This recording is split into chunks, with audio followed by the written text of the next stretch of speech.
What is good, y'all boys? Today I'm gonna be bringing y'all a quick video. It's gonna be something simple, something that I personally looked for when I was building the Jenny, you know. So that being said, let's hop right into it, boys.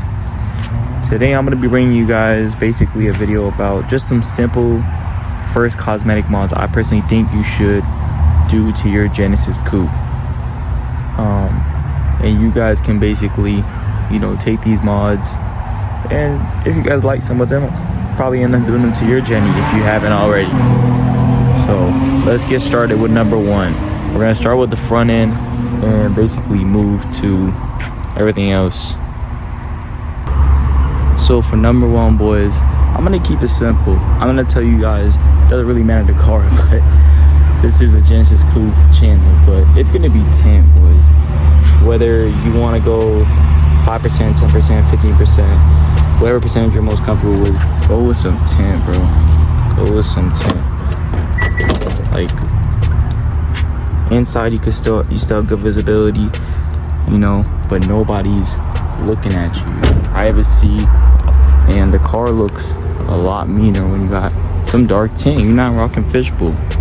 I mean, this car with tint versus without tint is two different cars.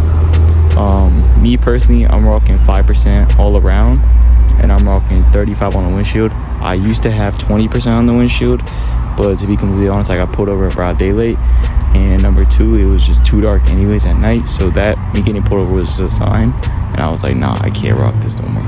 But as you can see, you can see through my windshield, but there's also direct sunlight pointing at it. But normally it's pretty dark. It's pretty dark, but the sides and stuff, the back and whatnot, is all straight, bro.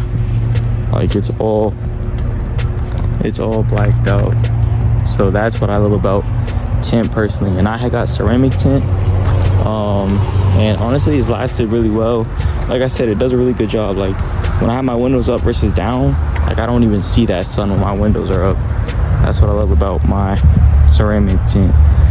Me personally, if I had to recommend, I would go, if you're not used to driving with dark tint, I would go probably 10% all around, and then 35 on the windshield, or even 15% all around. But because I'm kind of used to it, I like 5%, but for most people probably around 10, 15, and for the extremists, they're gonna double stack that 5. So that's gonna be my first mod on the Jenny that I think you could do and should do, whether the car's stock or not.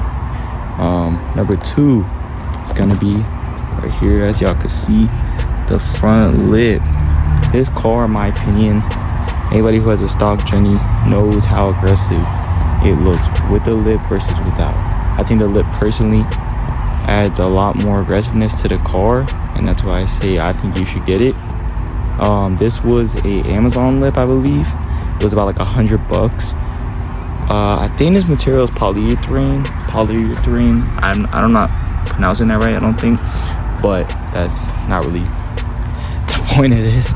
But no, I cannot give you guys the link. I don't think this lip exists anymore. I've tried looking for it on Amazon, and I don't see it anymore. It was literally $100.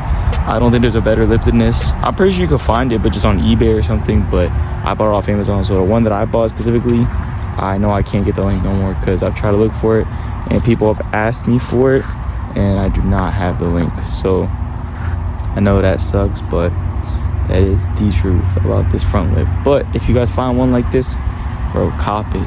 It's durable, trust me. I've been stanced, I've driven normal heights, all that stuff, and I've hit so many things with this lip, and it's been straight. It's been really good. I think it's held up really well, and you don't have to paint match it or nothing because the color goes with my car, at least if you have black. For other colors, I still think it goes.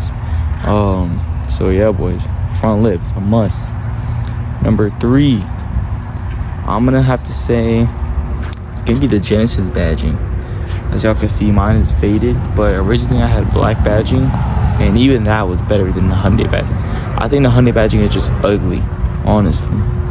I think on the front and the back I got the Genesis badging, and since I got chrome everything, it just matches. But personally, I think you should upgrade your badging because it just looks better. I think this car just deserves that Genesis badging. I don't consider it, I mean, it's a Hyundai, but I don't consider it like a Hyundai. It's definitely above the level of Hyundais they're producing at this year. So that's why I personally think you should just upgrade the badging. It's like $20 on eBay, some 3M tapes, installation. It's gonna take you 10 minutes in your garage. You don't even gotta do it in your garage. But moving on, boys. Number 4 is gonna be probably suspension.